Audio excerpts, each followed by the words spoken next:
Hello. Okay, welcome to lecture 9. And so today we'll look at the variational principle to then write down the concept of mean field theory. And then apply the mean field theory to Ising model.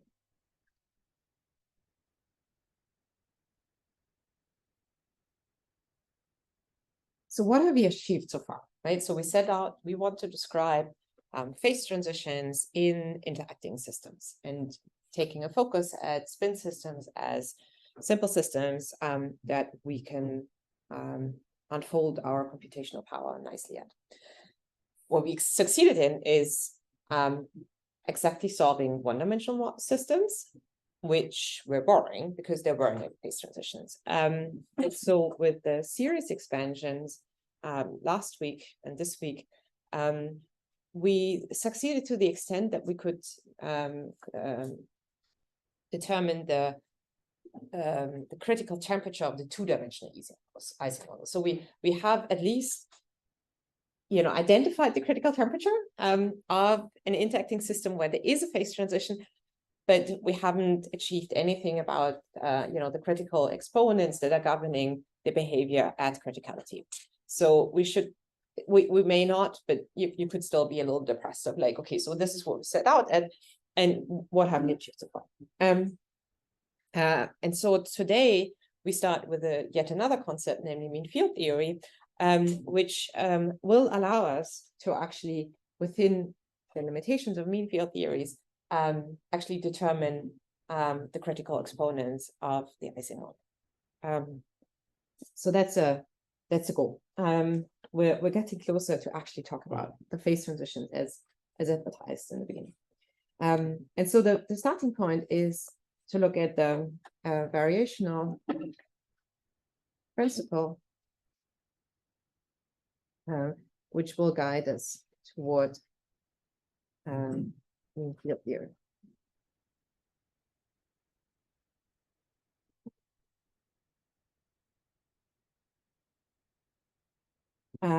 So what we're setting out here is to find, as a goal, is to find a general inequality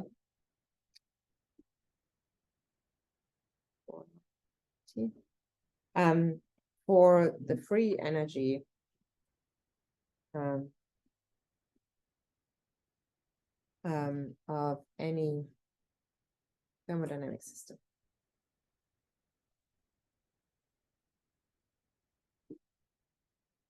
So the idea is, okay, so if we can't determine the free energy exactly, can we at least have a good upper bound, upper bound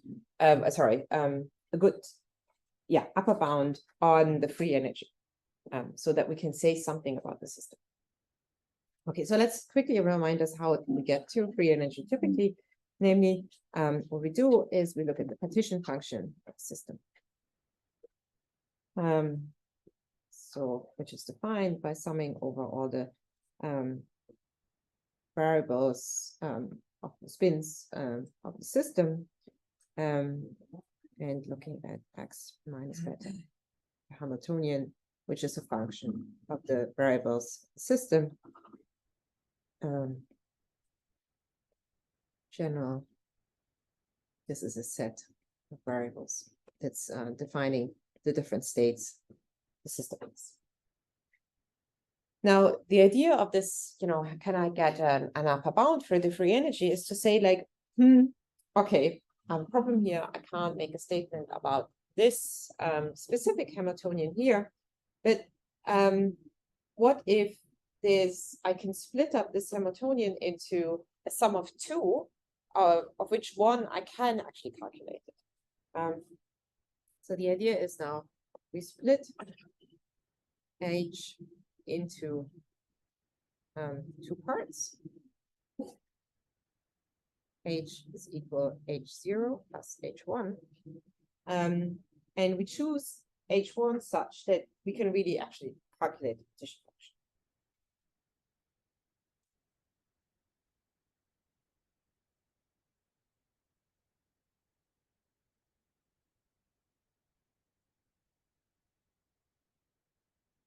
It was quiet the past hour, I can tell you.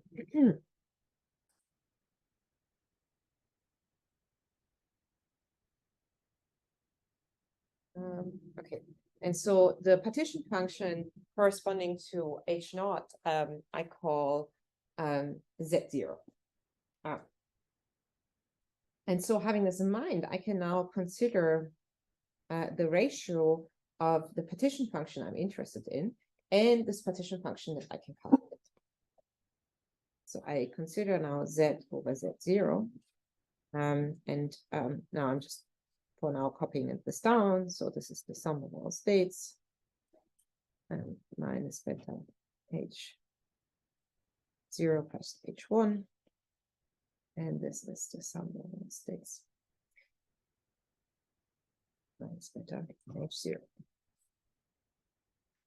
So, but that means that what I'm actually doing here is I'm evaluating the partition sum of e to the Boltzmann factor of just the H1 Hamiltonian, weighting all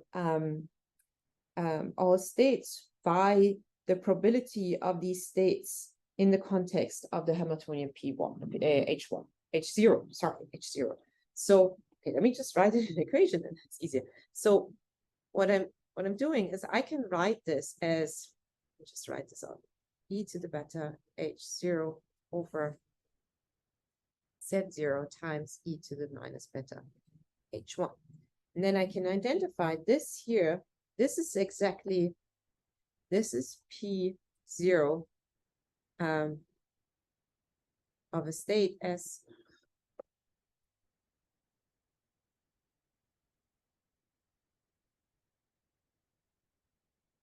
in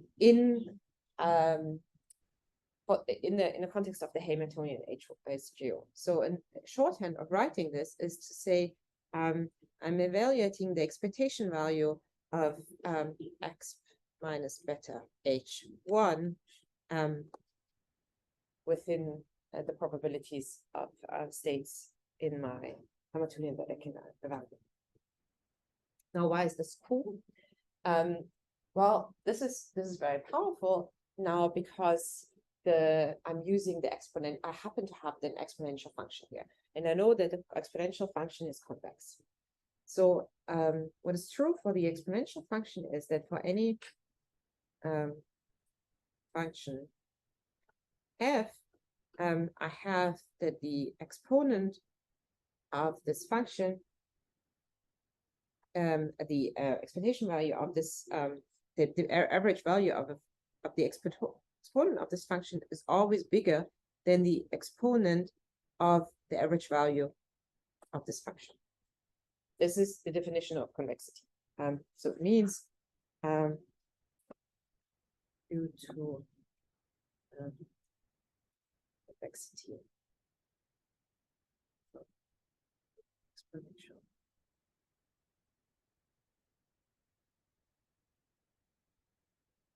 So just to visualize that, say, let me just map out an exponential function.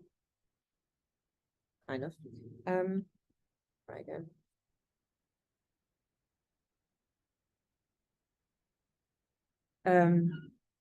So say this is e to the x. If I say equipartition here the x-axis, then say this would be the average value of x of these five x's. And if I now map this on f of x, and I take now the average here,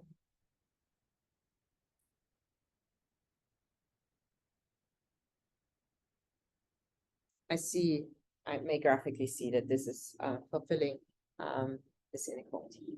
So in our case, this means that I found a way of finding a bound, namely I find that H1, sorry, that this is bigger than the exponential of pull out the minus beta as well, minus beta.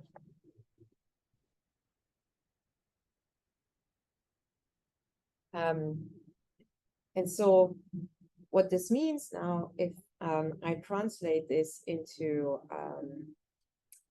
free energies, what I'm looking at here is kind of this is log z.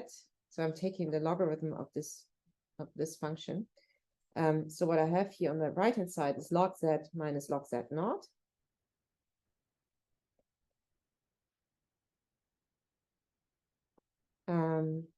And that's then, now this is equal, but now I'm using this the convexity of the exponential to write this part as this expression. So I find that this is bigger than, and I'm taking the log, so it's minus beta H1 evaluated at 0. And so from this, I can now really readily read off, yes. Yeah. How do we know that this convexity also holds for the thermodynamic average? Because in principle, it's only like the numerical average for which it holds, right? Yeah, but we're summing over all states, right? So we're sampling the whole space, and it's an inherent property of the exponential function. No, but I mean, like usually convexity is like defined with like there's no like weighing factor involved as we have in the thermodynamic average. Right? But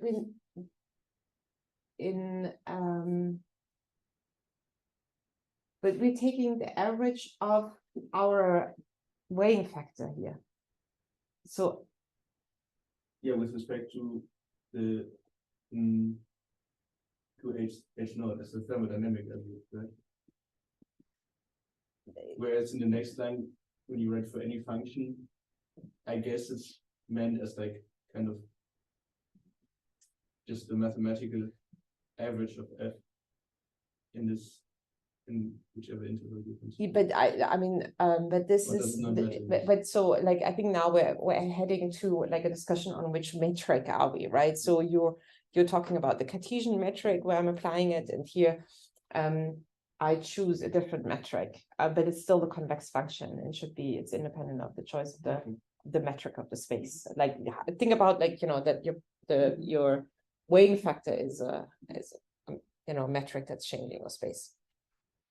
And so now we're already there, right? You know, what we have here is log z. So this is already our free energy. So what we can write is actually that we have the free energy that we're interested in is, so I'm moving these to the right hand side, and I'm multiplying by -1 to change this to see that this is then f is smaller than f naught plus h1. And this is the so-called Bogoliubov, how you pronounce this? Bogoliubov inequality.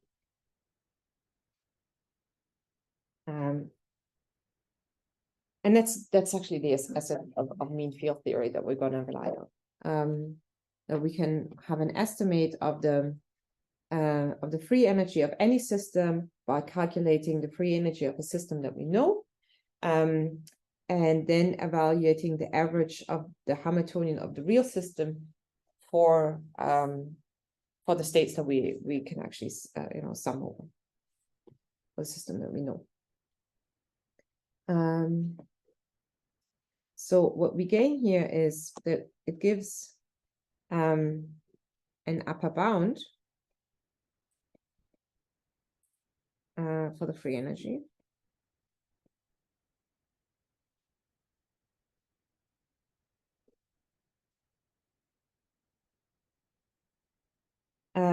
But there's actually more that I can get out of it. And so what I can get out of it is that, you know, I'm free to choose my H naught.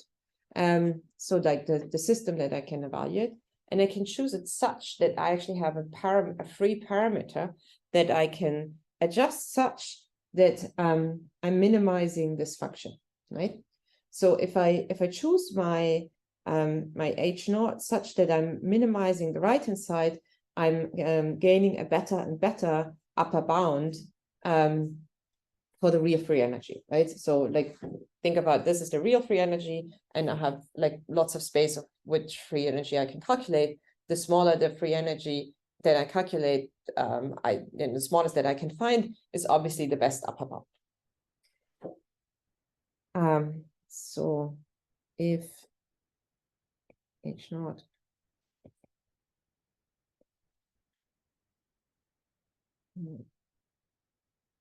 free parameters.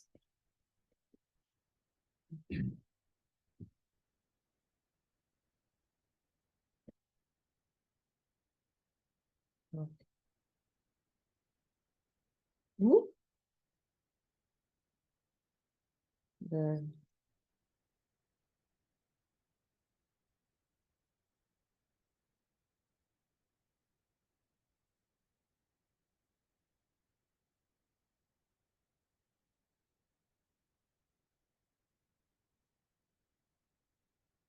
okay. So this is a general concept, and now Question? yeah, let me just add this now used for here.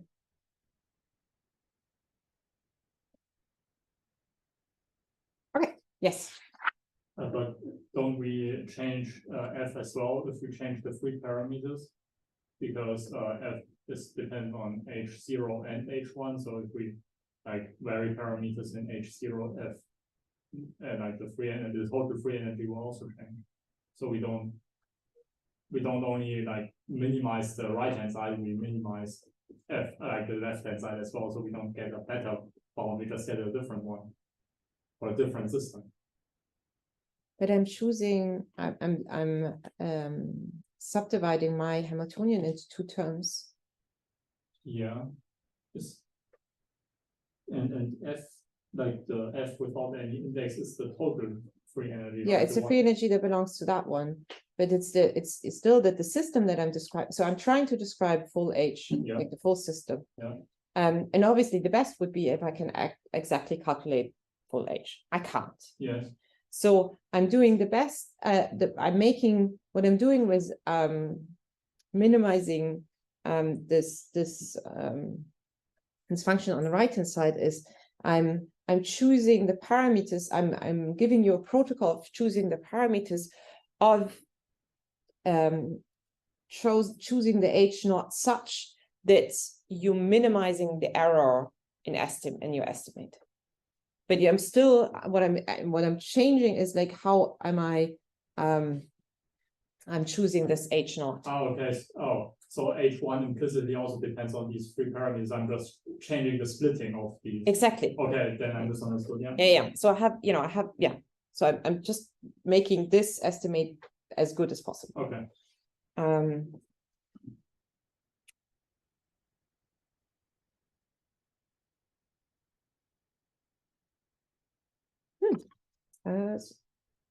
Okay, so I'm sorry. Okay. So now we start with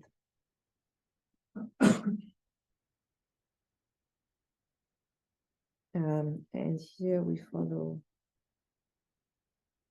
Yeomans chapter 4, and also had found this webpage to be instructive.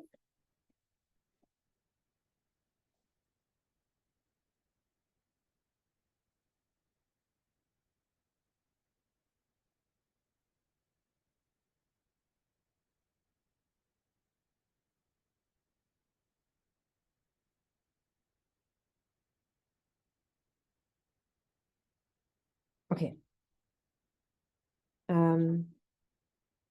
And so the best illustration, which answers already the question of how to choose this H naught, is to look at the mean field theory.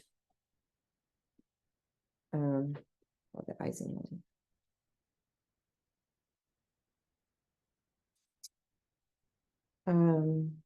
So just as a recap, what do we have? We have no general exact solution for the Ising model.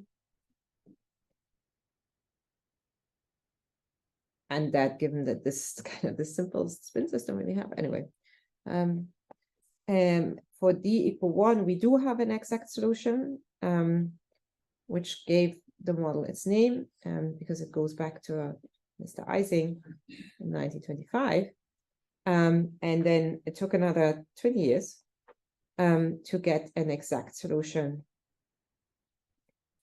for D=2. I won't cover this. I don't think that it really improves your conceptual understanding of physics to see the Onsager solution. But that's it. We're already at D=3. Even another 80 years didn't help us since then to find an exact solution. And that's in particular sad because most systems around us, like if I think of a real magnet, it's typically a three-dimensional object, right? So therefore, what we're going to unfold now is to use approximations as provided by the mean field theory. And so we're going to start with so what we're going to do is that we estimate the free energy of H and I'm now going to give this a functional name because I want to minimize this function with respect to parameters. So we're going to call it phi, which according to the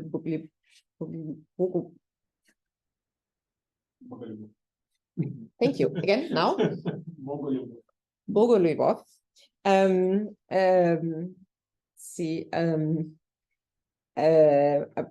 Inequality is given by H, and so now I'm going to write here my H1. So remember, I subdivide in H0 plus H1. So that means that H1 is defined by H minus H0.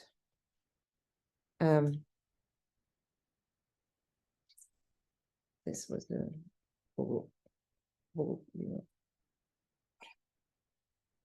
inequality.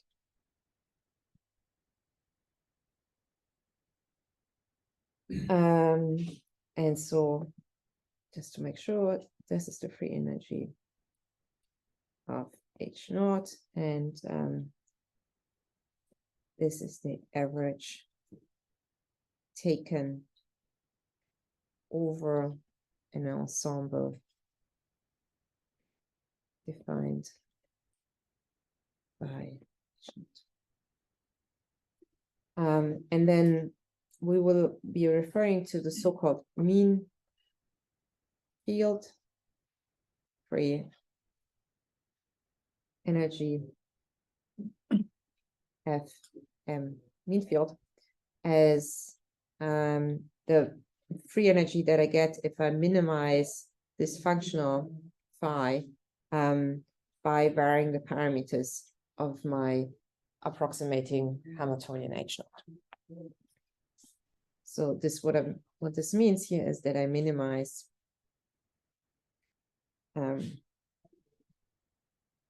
with respect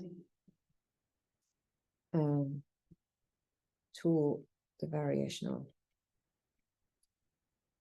meters of H0. Which means that this is the best possible approximation. Okay, so this is like your cheat sheet, mean field theory, and now we're going to apply it. So, and our example is we saw it coming, the Ising So the Ising model with the flat field, summing over nearest neighbors, Si, Sj, minus H, summing over spins. Okay. So now I have to make a clever choice of what is my H naught. And the choice to make here is to say my H naught is actually, okay, I know this is not, do you stay hanging with me if I stick to my notation, which is the ones of Yeomans? So now I made this H naught the variation of parameter. I can try, let me try to make this a small h, and then we see if I screw up my notations. Okay, so that's my variation of parameter.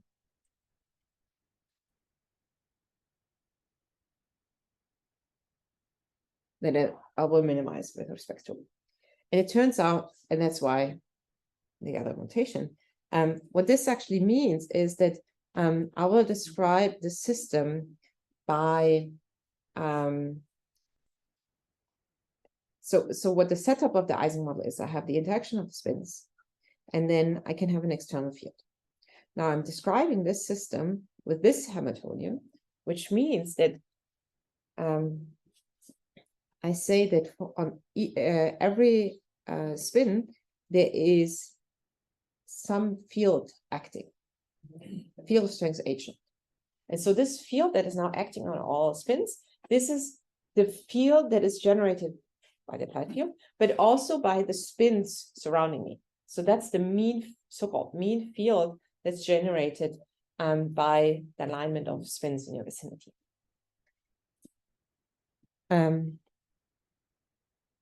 So this is the mean field. And how did we get to this choice? Well, that's the Hamiltonian of a paramagnet. And the paramagnet we could calculate. So we should first look into the free energy of the paramagnet.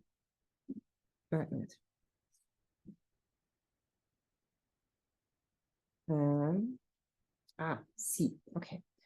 Let me, okay. I know you're gonna hate me. Okay, let me adjust my notation to the real. Okay, I had curly H's and I ignored that. Sorry. Let me just make curly H's because then we actually, the field is not a small h, but it's a big H. So we have curly H, curly H, curly H, and then this can be straight H, and we have a curly H here. Yep. Okay, so free energy of the paramagnet minus H naught. And for that, we can write down the partition function.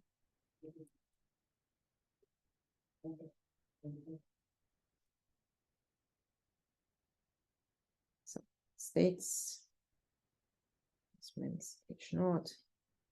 And from that, we would get the free energy of minus KVT and Z naught.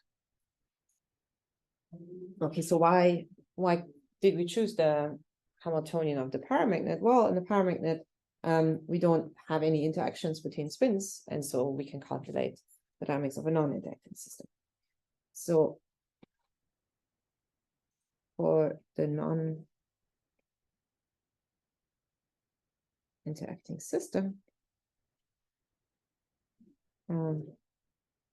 we write the Hamiltonian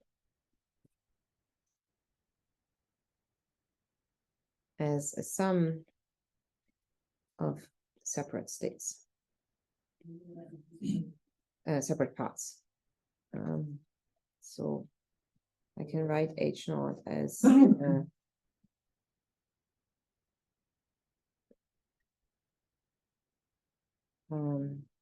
and thus the partition function then becomes the product of all these individual states.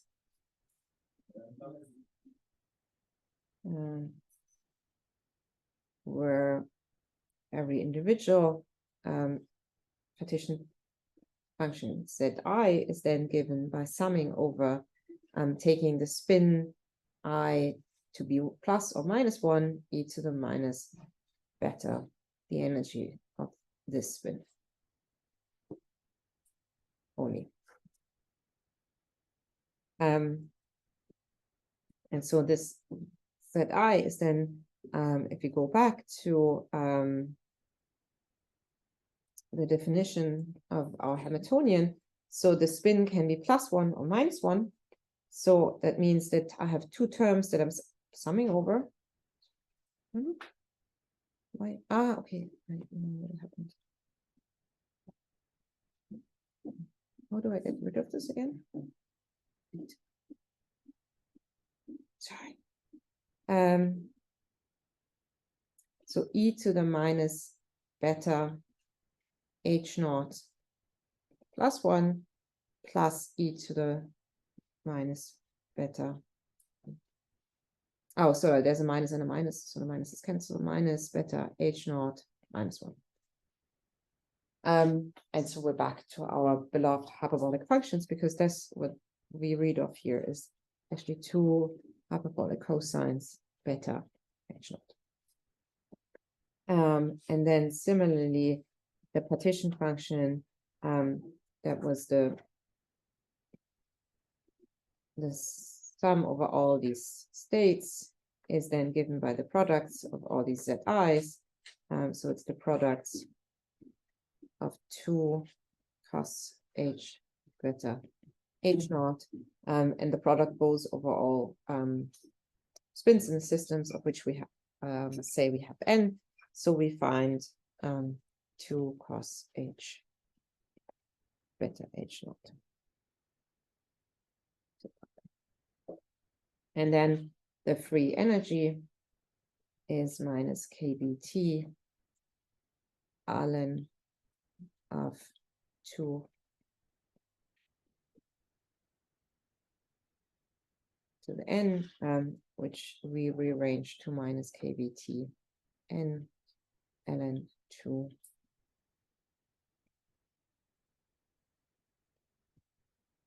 Okay. Few more lines on the because okay, so now we have calculated the free energy of our h0 of the paramagnet, but what we really need is two terms, right? So we need to calculate this term, got that one, but we also need to calculate that one. So what we need to do is we need to take a thermal average of a quantity, where I missed out 0 here, with respect to the ensemble provided by a paramagnet. So what does this mean, actually, this thermal average?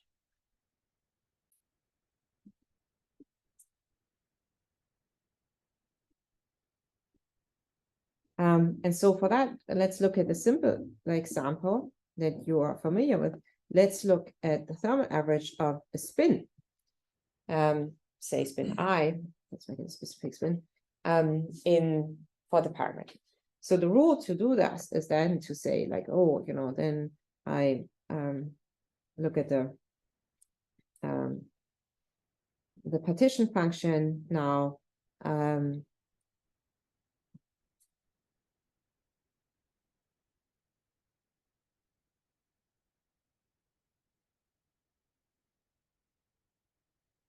and look at the thermal average of this. And so this I can now again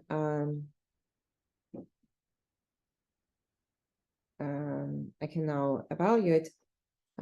So what's changing from here is that I have changing signs. So I have a +1 e to the plus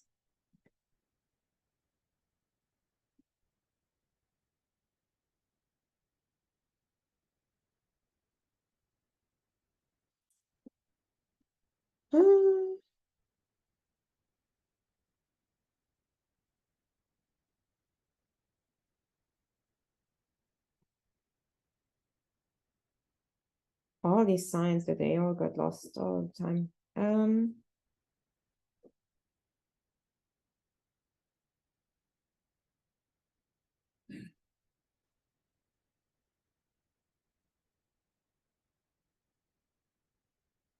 and plus minus 1.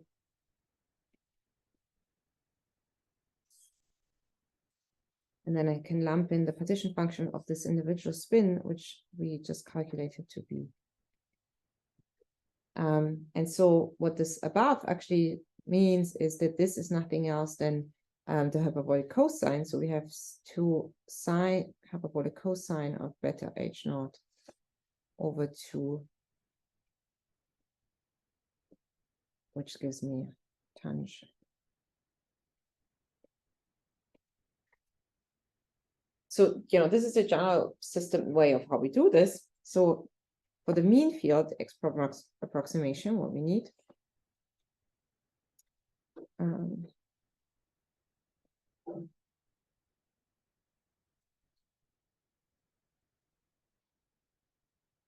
to evaluate H minus H naught for this ensemble. So that now means, okay, again, normalizing with the partition function.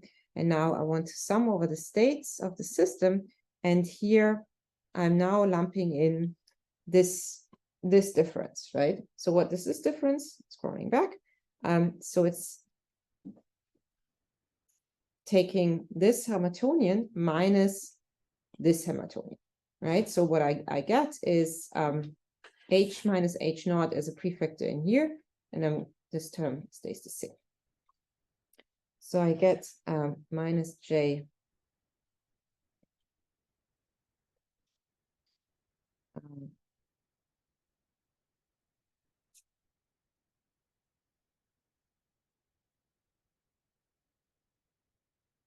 and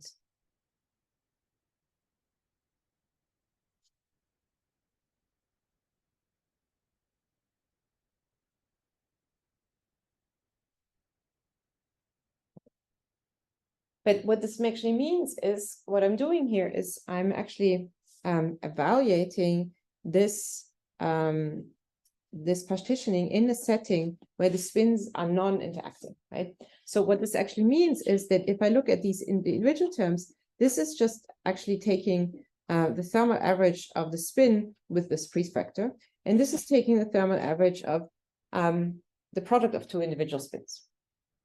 So what we actually have here is we have minus J with another prefactor, Si evaluated or not, Sj value to the 0 naught plus H naught minus H.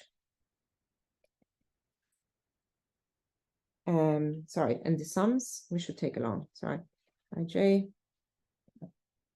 But the sums we can now actually work out, because what this means is that I'm summing over I states of the average of Si, because the average spin value is independent of index I.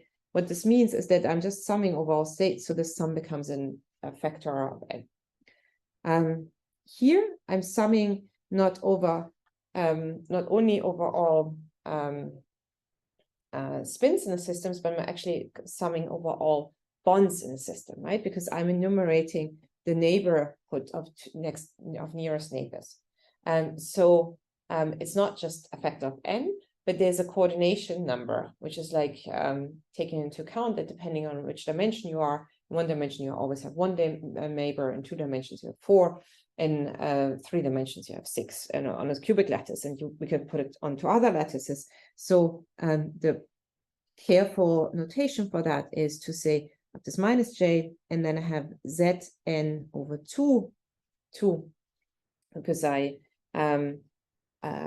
each bond contributes to 2 spins interacting, right? So I'm counting, I'm superfluously counting them twice, and so I'm correcting for that. Si 0 squared plus H naught minus H n. And so this, just to give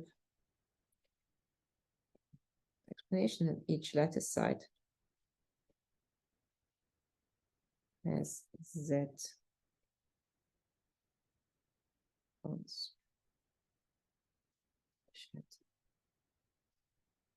between 2 neighbors.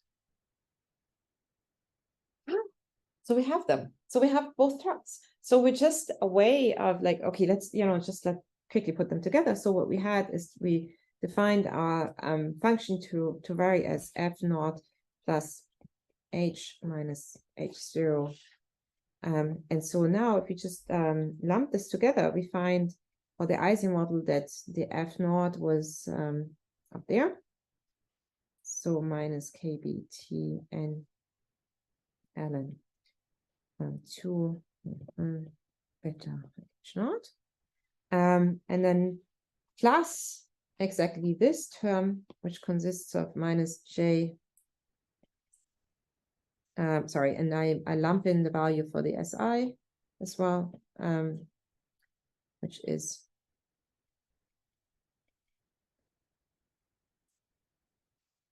two.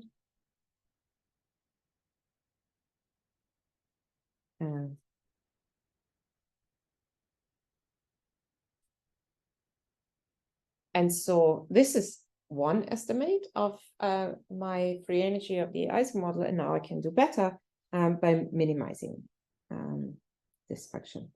And so while this is the full result, I'm actually going to make my life easier by first reorganizing and actually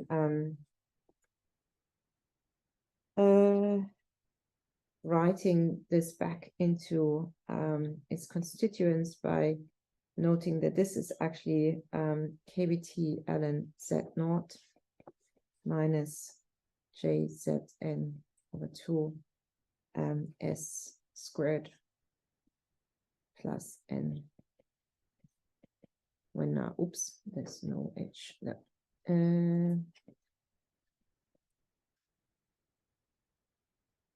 Because now we want to minimize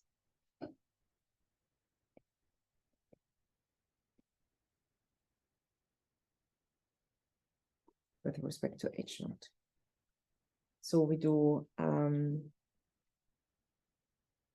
let me quickly first look at ddh naught of the first term, kbt ln z naught independently. So what we have there is then minus kbt n 1 over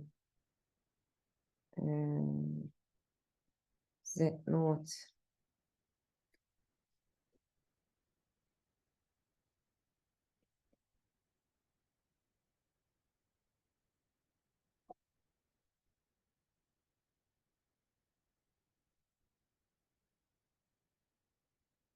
So what I see if I write this for the partition function, that what I'm taking when I'm taking the derivative, let me scroll back here. What do we see the best? Yes, here. So what I see if I take the derivative with respect to I don't even have it with respect to h naught. What I'm doing is I'm taking down the sum over the si's. So what this means is if I'm taking the derivative in terms of h naught, what I'm arriving at is I'm taking this terms down plus prefactors of modulus prefactors, but this actually means that what is written here is again just evaluating the average spin. And so I'm more likely to not lose too many signs if I use this shorthand notation and realize that what we have here in the end is nothing else but minus n s values at 0. And that makes it now easy to write down the full derivative of this term with respect to h naught, because these then become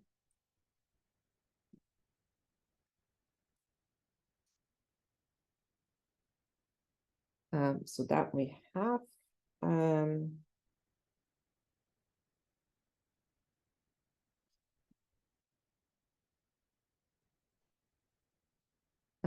and then here taking the derivatives so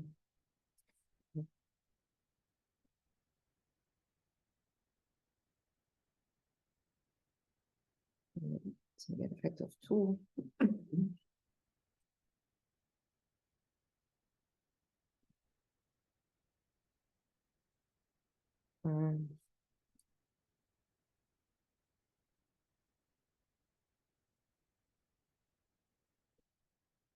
That's from this term. And then I have another from NH naught minus H ds 0 to H naught. And so we see that this and this terms cancel. And the rest we can write as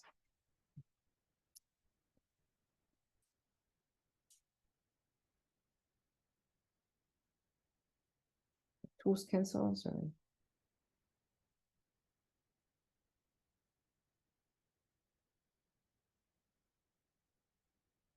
And we want to find a minimum, so we want this derivative to be equal to 0. And so now you see why this shorthand expressing it in terms of the mean magnetization was useful, because now to have this equal 0, we can identify the H naught that's solving that to be given by H naught is H plus Z yacht, and now I'm just putting in ZJ, sorry. I'm just putting in back again the magnetization for a spin that we found to be tang beta H naught. Ah, that's stupid, right? So because now we solved for the H naught, but it's not an explicit solution, right? Because we implicitly have the H naught. We have a condition for the H naught that's minimizing it, but we can't really explicitly solve for H naught, because H naught appears both on the left-hand side, but also implicitly in the mean magnetization on the right-hand side. So that's a bit sad, but at least, you know, we can deal with this. So there's no explicit solution for H naught. But what is very instructive to see really what we expect for the magnetizations of the system, for example, to go for a graphical solution. Okay. And so for the graphical solution for now, I'll go to the setting where I have 0 applied field, right? So we're taking this term to be equal to 0, and we ask ourselves, okay, so for what are the solutions that I would expect were a straight line plotting H naught versus H naught equal 1, and this function will cross. And so what can happen really now depends on the choice of the parameters, namely Zj and beta, because I can have 3 different ways of how these lines may cross.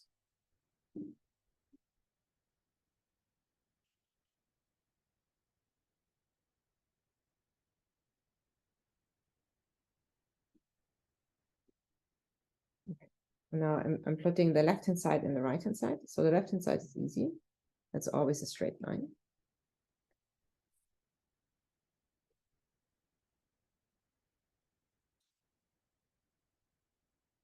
And now the right-hand side can vary, right?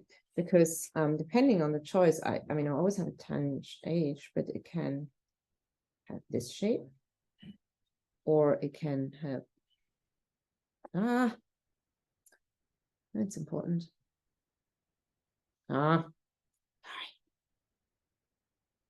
Oh, got it. It can have this shape, or it can have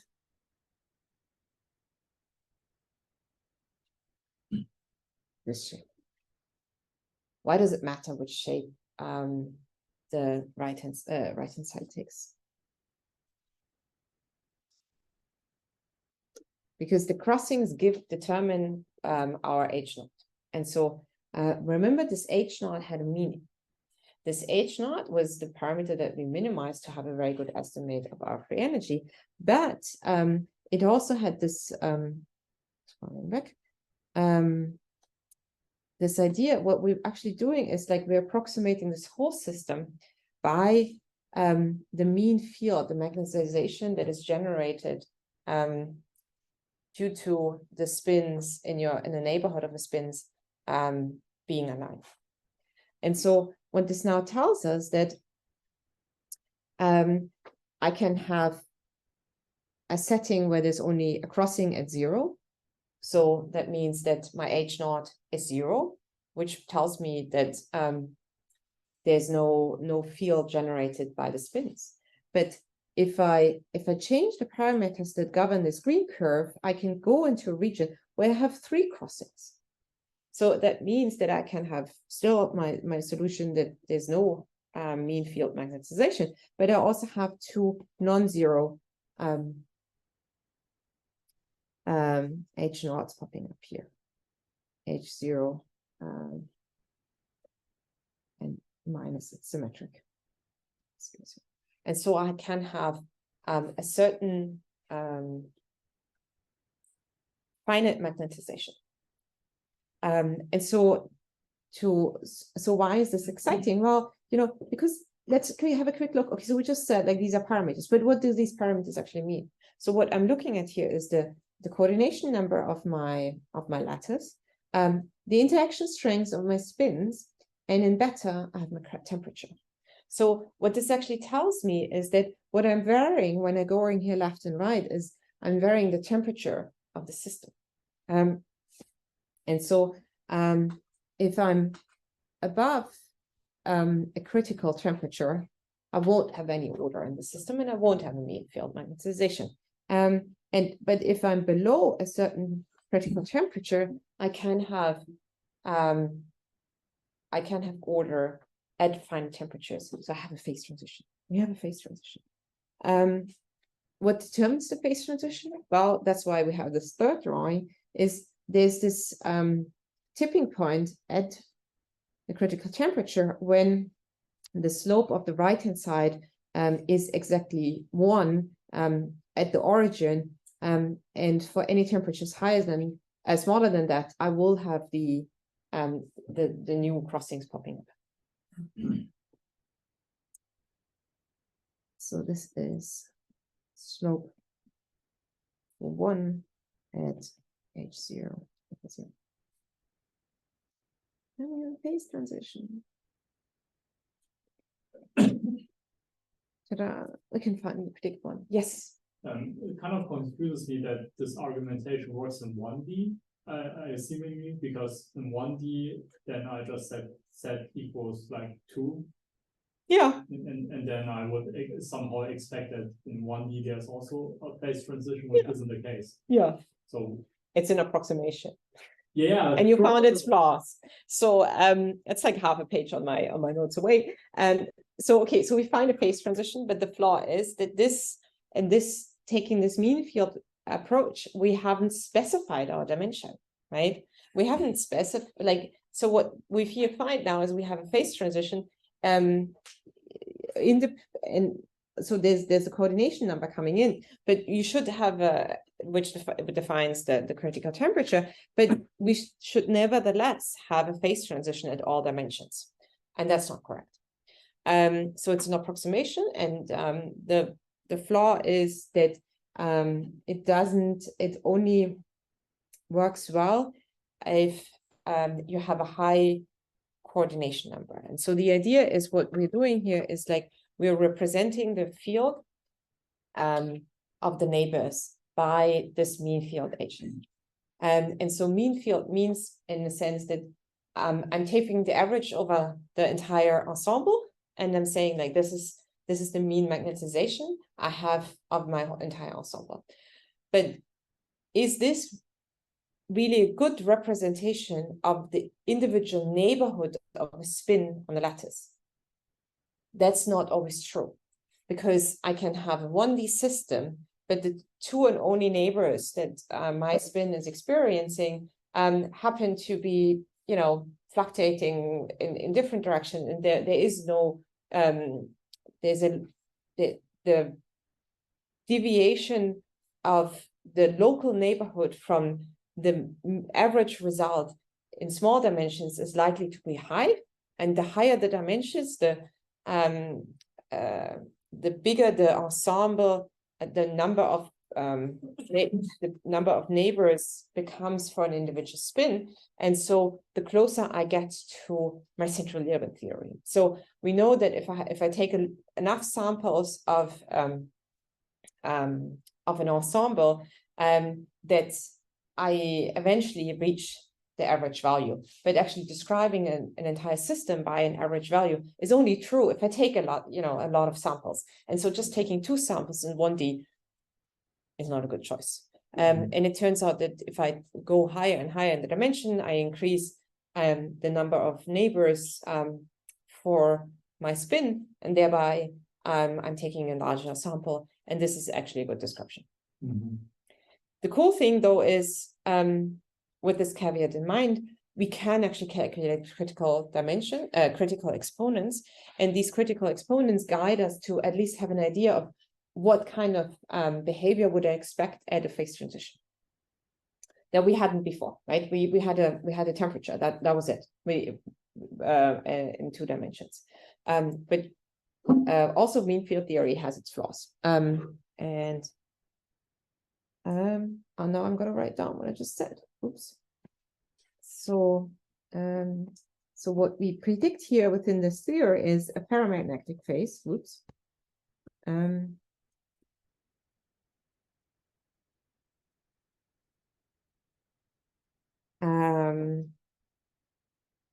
Of a non-zero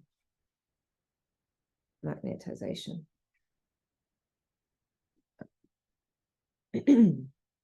Despite the applied field being 0.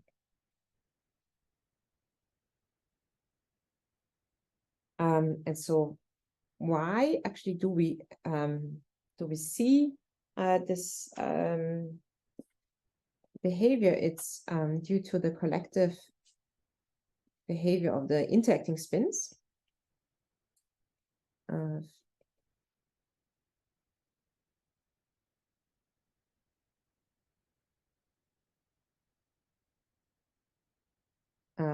And so what happens is that I have enough spins fluctuating synchronously so that I create a local field. Due to spin alignment.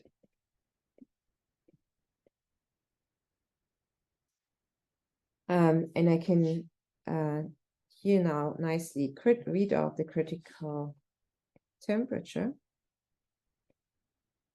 Oops.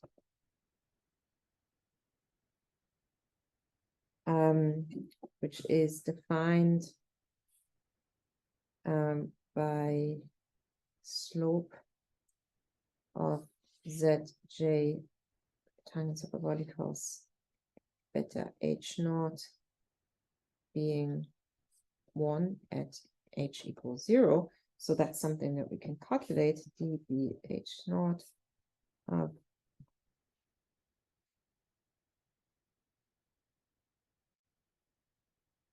and now I want to evaluate this at equals 0. So then I have Zj beta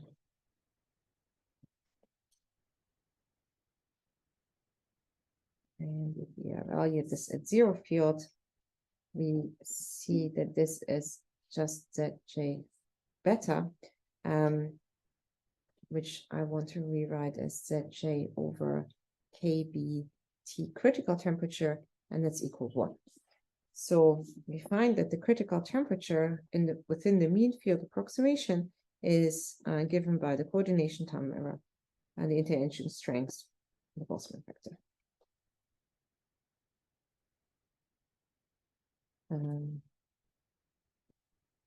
So it only depends on Z number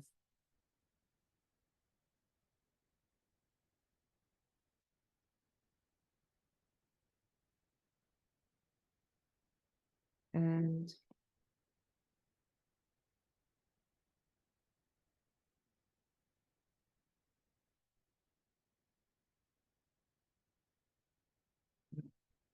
dimension.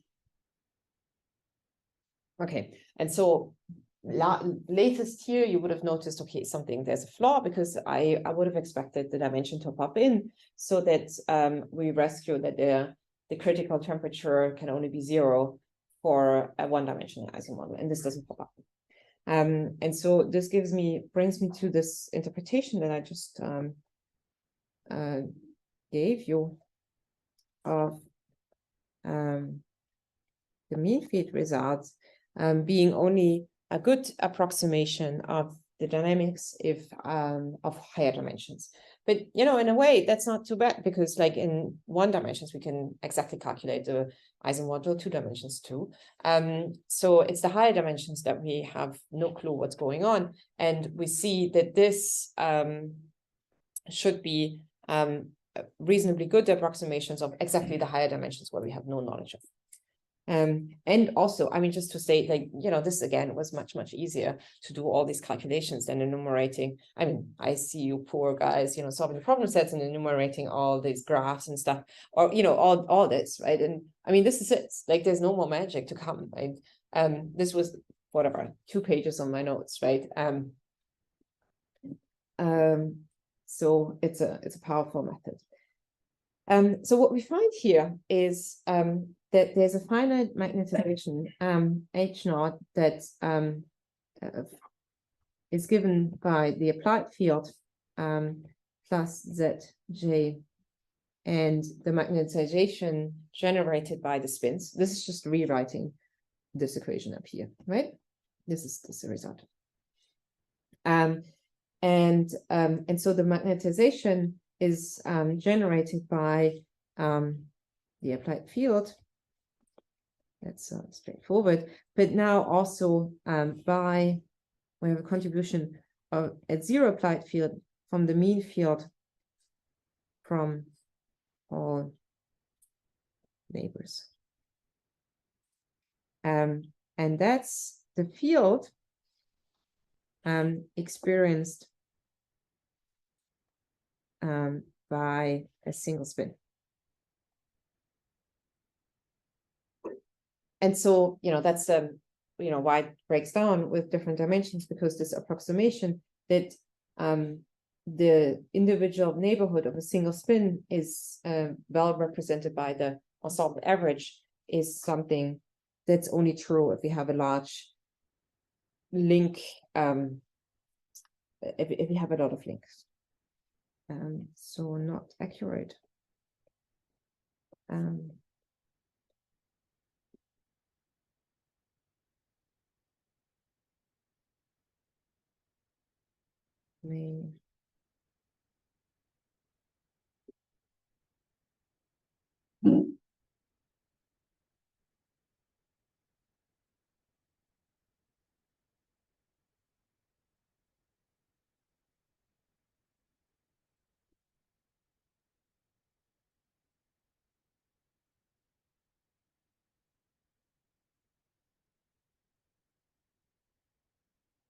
It's like rolling dice, right? You know that if you roll the dice in a large number of times, you should get a 1, a 2, a 3, a 4, a 5, and a 6 at equal probability. But if you just roll your dice twice, you're likely to end up with no 6 or 1s that get you started in your game or whatever, right? So this is it. It's just a small neighborhood that the spin is actually sampling. And we have fluctuations. But this is only problematic as long as this coordination number Z, I should say coordination number, right? Z isn't a good choice either. The number is small, but for sure, if Z were to go to infinity, the fluctuations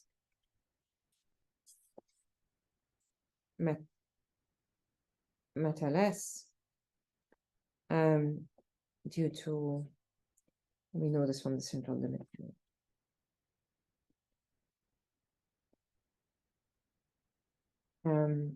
And mean field actually becomes exact as the coordination number is equal to the number to the dimensions. So it's better in higher dimensions.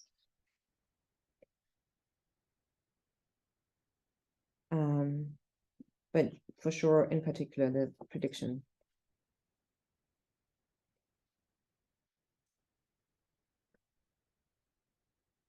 of a phase transition in one dimension is wrong. Okay, but yeah. So what happens if we construct a lattice that has a high coordination number in, I don't know, in 2 dimensions, for example? Yeah.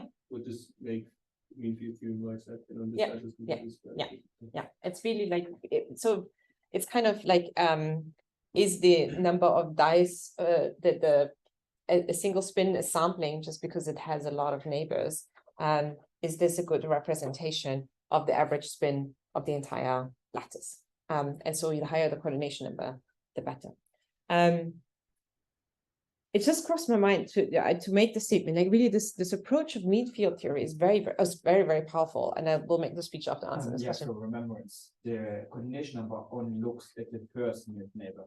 You don't look at the second. No, neighbor. no, because we're looking only at next nearest neighbor, not next nearest neighbor. If we increase the coordination number, our sampling gets higher, and so our position goes up. Yeah. But we only look at.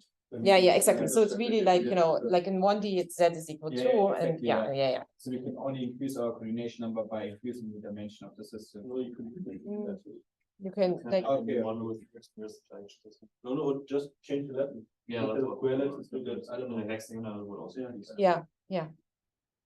So so that's why like it's easier in 3D than in 2D, I think, to change the you can just take so a honeycomb lattice you would only have 3, but you can have a triangulated. So in a triangulated 2-dimensional lattice you would have 6 neighbors instead of just 4. So you're a little better, right? But I mean, okay, so just really to stress like this idea that you can describe a field, mean field theory is really powerful. And you find it in lots of different fields. And okay, I'm just going to take the liberty to take a quick detour to just show you that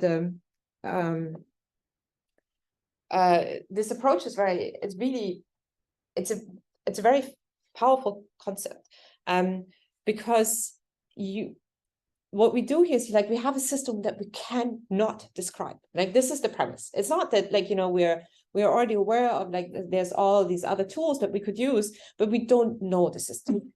And so is there anything that we can do to learn something about the system? And so there's a similar kind of topic that, you know, actually is close to my heart, and it goes back to a wonderful work of Sachman in 1959. And so what Sachman asked himself is, the question is, okay, so you have, this is a rock, right? So I'm drawing here a rock for you. So these are the individual pebbles that are making up a rock. And now what I do is, this is a rock that I'm drawing like groundwater from, or I'm extracting oil. I have a fluid flow passing through this rock. And I want to understand what properties are actually governing the transport of, say, like I'm sucking out the oil, like what's governing how much oil particles are being transported with the flow, right? So I have these flowing.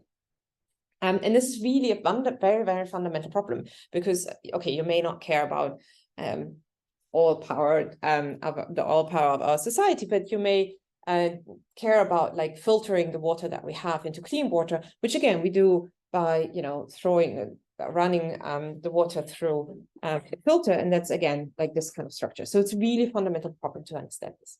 And I still remember, like, looking into flow networks from a different perspective, the best there was to understand what drives which physics govern the transport of through this very disordered system was Safman from 1959. And so what did Safman do? Safman did exactly that. So the state of the art of Safman was to say, like, okay, actually it's the same thing. I can just describe, make a mean field approximation. I mean, these are all tubes. I can draw a network, and these tubes, what is transported down these tubes, I mean, it has equal probability to end up in any of the other neighboring tubes. So I can make a mean field description of transport in a network by describing the physics of transport in individual tubes, but making sure that I have a high coordination number of a lot of of these links mixing at sites. And so he really wrote down a mean field theory of transport through cross media, and it's and I really found it very beautiful, because what he did is like he combined this very fundamental concept of writing down a mean field theory to disentangle a globally coupled, I have no idea how to solve this system, into, okay, I don't care. I just carefully describe, in this case, the fluid physics happening in a single pore, and I make sure that there's a mean field assumption, which is good to have a lot of things touch. And it actually bugged me so much that I thought we should actually progress that. We actually went into it, and that would be like me convincing you that you should so take the stochastic processes class that would be in spring. If there's I identify a statistical physicist, and I think if you love statistical physics as much as I do, the two classes that you should take, one is obviously advanced statistical physics, but the other one is also stochastic processes. It's wonderful, like, the magic of how you can really describe non-equilibrium dynamics by the transport in the system. And so stochastic processes actually then allow you to, at least, again, only in limiting cases, you see that in a two-dimensional system, this having a lot of links in this mean field assumption actually breaks down, right? And so then you need other tools to actually describe this. So, but it's really fundamental. And this is still the most highly cited work in this field. Just this, this concept of mean field theory is very universal, even though we go back and we just apply it to the Ising model. But it's just to spare you from doing all this math in complicated terms and take the essence of the physical concepts here. Okay, sorry, detour. Yeah. Did he have to solve a particular problem at that time, or was he just interested in? He was interested. He's a fluid mechanic. He was interested in fluid dynamics. So he didn't have a particular application in mind. The ones that are put down. But he was just generally interested in what drives transport through a porous medium. We actually have an application in mind. So what I have in mind is that we have flow networks everywhere. And it turns out that the flow networks that you have in yourself, like, for example, your vasculature, they are very efficient. They are very good at making sure that you have to put in least power into your heart pumping to generate the blood flow in the first place. So they are sort of really set up that you lose them energy efficient in that sense. And at the same time, you still get oxygen wherever, right? Wherever you need it, you get oxygen in your brain or in your toe. And so the way our vasculature does this is that the individual tubes, they read out local information from the fluid flow. So when you stop taking advanced physical physics, but you say like you go for a run or you think about food, other parts of your brain will need more glucose than they're receiving now, because you're going to sit down and chat with your friends, say. And so what your brain vasculature is doing is that it's reading out that glucose is being used in other regions of your brain more. And so it's going to signal the lack of glucose to the vasculature. So it's reading out the amount of glucose being transported with the blood flow, and thereby dilates blood vessels so that they pump more fluid into that region where you need it. And also flow velocity is something that the vessels can read out. So our body is reading out local information to build an efficient network. And we do this too, right? Wouldn't it be cool? Like, no, like seriously, me sitting here and having a meeting where you walked in front of class, this was actually really talking with colleagues in Paris and LMU about the dream to, like, we want to build a filter that is able to be as efficient in the flow setup as our body is, right? And so how can we do this? We want to hijack this idea that the system can read out the amount that's being transported and then grow or shrink, so adapt such that the flow is really efficient in getting where it needs to go.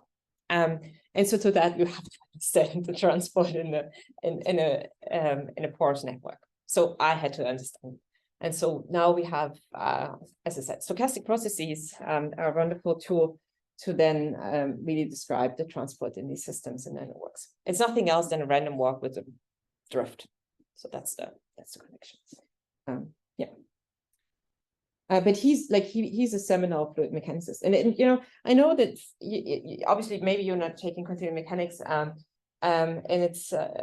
But these works from the 50s and 60s, I think for me, these are always a prime example of how you should write a paper. It's amazing. You can it's written like a book. It's so cool. You can just sit down and you read the paper and you get it. You know everything that's in between two lines of equations. It's like really like a reading lecture. So and sadly we lost this culture a little bit. But it's a good example. So read one. Maybe we can change the culture back to that. That was good. All right. Ising model. So the cool thing about the mean field theory is now that we can actually calculate the critical exponents of the Ising model. And so the way we're going to do these critical exponents is to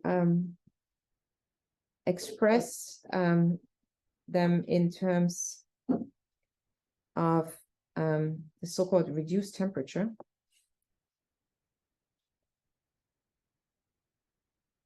Small t that is defined by T minus Tc over the critical temperature. So that means that I have T is equal Tc1 plus T. And if I put down now the value of the critical temperature, which was Jz over Kb, 1 plus T, I find that my KBT, which is 1 over beta, is Jz 1 plus reduced temperature. Okay. It's just a little bit of so that we have these written down. Okay, so the first critical exponent we are interested in is the magnetization at 0 applied field.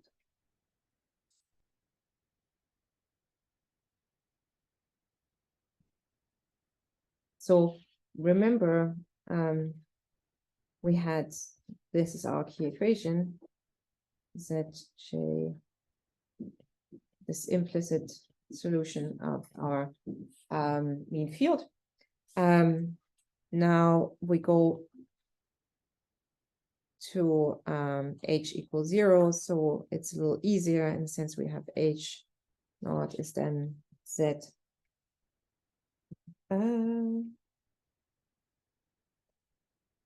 j tanh beta h naught, and this is also what we identify as the average spin.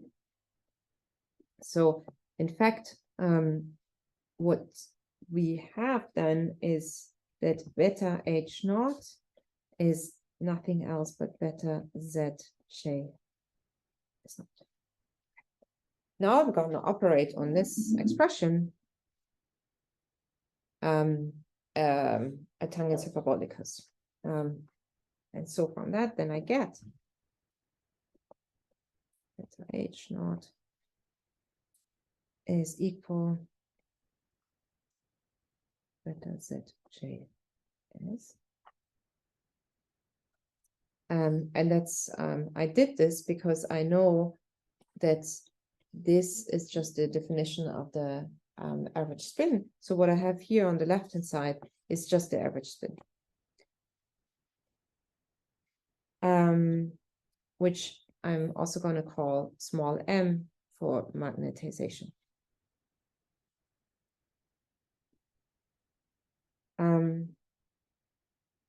That's m is Carter notation, S naught is Yeomans notation. So in the end, what this means is I can, and I'm also going to use that this beta jz is 1 over 1 plus t, right? So I can replace this term with 1 over this one. So I have s sticks around 1 plus t. So we're stuck with all these explicit expressions, right? So that's our mayhem. But what we can do is, and that's why we write everything in terms of this reduced temperature, is that we are interested in the dynamics at criticality. And so at criticality means that our temperature, our reduced temperature goes to 0. And so what we can always do is we expand all these implicit equations in terms of reduced temperature being small, because that's the dynamics we're interested in. We furthermore know that also the mean magnetization at 0 field will also go to 0 at criticality, because above the critical temperature there won't be any mean field, non-zero mean field, right? So what we can do is now take these equation and expand for S and T small close to criticality. So first expanding for, it's not small, we get the 1 plus t. That's a 3, sorry. Plus orders of. And it's good custom actually to really write down the term that you're omitting. Because what we're doing here is actually something that can easily go wrong if you do it for a different system, which is that you're taking, we're taking the limits of sending two things to be small.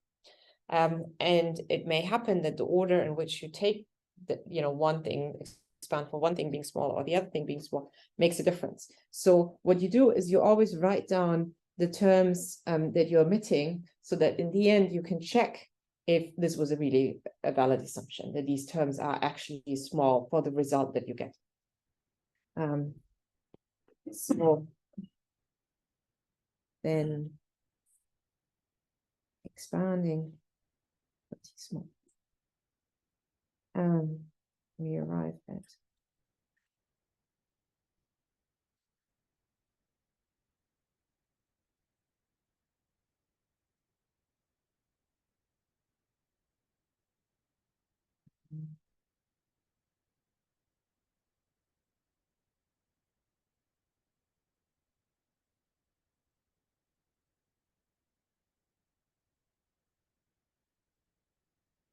Okay, and so if we now ignore higher orders, what we can read off here is that we have S naught, this term cancels, times T minus S to the power of 2, oops, over 3,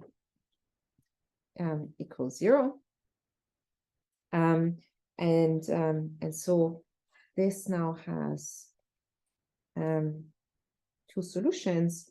One, for one, you can have the magnetization being equal to 0, which is consistent for, as the only solution that I get for the reduced temperature to be bigger than 1,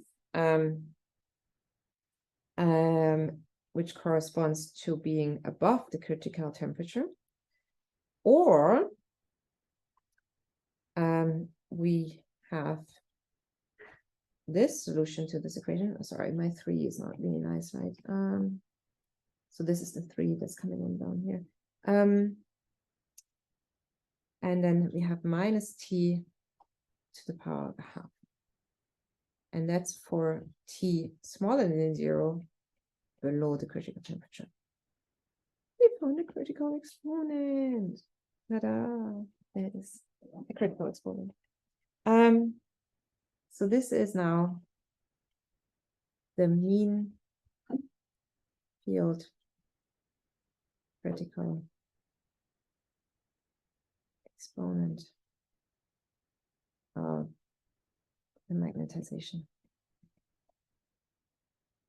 And so just quick check. So what we now should do is like, okay, so we found this exponent. So what when I said we do these expansion ups here, I said like, okay, pay attention that you write down the terms that you're emitting, so you can check if these are small. So if we now plug in this result for the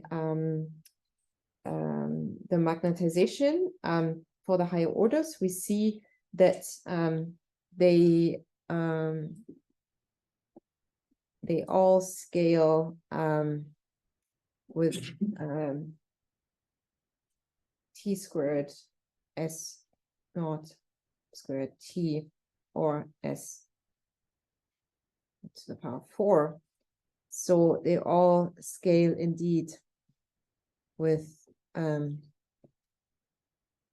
T to the square or higher, justifying the expansion above.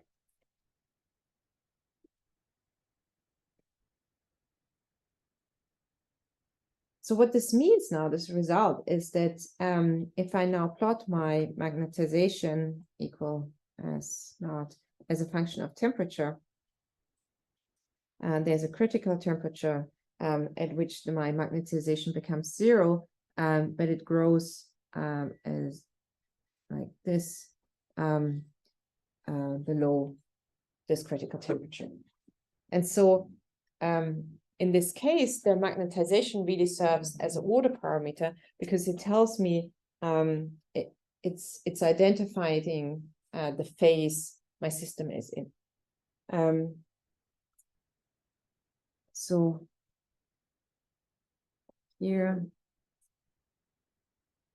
magnetization serves order parameter, and this thermodynamic function, i.e. a thermodynamic function that is different